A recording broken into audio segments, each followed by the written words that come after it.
Tanggap tayo ng mga reports, ilang tulay sa Agusan del Sur hindi madaanan matapos ang malakas na lindol. Mula sa Brigada News sa FM Trento Agusan, Christian Cabanyas, ibrigada mo! Brigada Live Report! Ilang tulay sa lalawigan ng Agusan del Sur ang hindi madaanan matapos yanigin ang magnitude 7.4 na lindol kaninang umaga, Oktubre 10, 2025. Isa sa mga apektadong tulay ay ang bagong gawang tulay sa Purok 1, Barangay Silovia, Talacugon na bumitak at naghiwalay dahil sa tindi ng pagyanig. Sa isang video na inilabas ng mga kapulisan, makikita ang malaking pinsala sa nasabing tulay na dahilan upang panandaliang ipagbawal ang pagdaan ng mga motorista. Mga 1 foot siguro, 1.5 foot ni ang nahugno nga kalsada gikan nining tulay.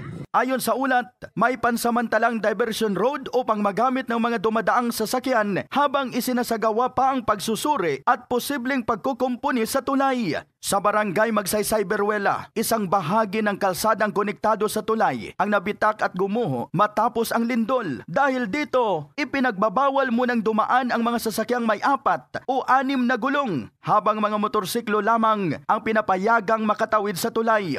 Bukod sa mga tulay, may mga paaralan ding nasira at ang ilang estudyante ay nawalan ng malay na agad namang dinala sa pinakamalapit na pagamutan upang malapatan ng lunas. Sa kasalukuyan, patuloy pa ang isinasagawang assessment ng mga otoridad sa lawak ng pinsala sa mga infrastruktura at pasilidad ng lalawigan. Patuloy ring binabantayan ang mga aftershocks at iba pang epekto ng lindol upang matiyak ang kaligtasan ng publiko.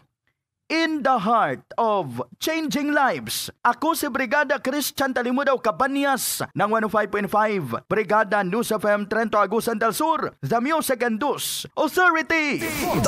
Ang bahaging ito ay hatid sa atin ng Drive Max Coffee. Ligayang tuloy-tuloy.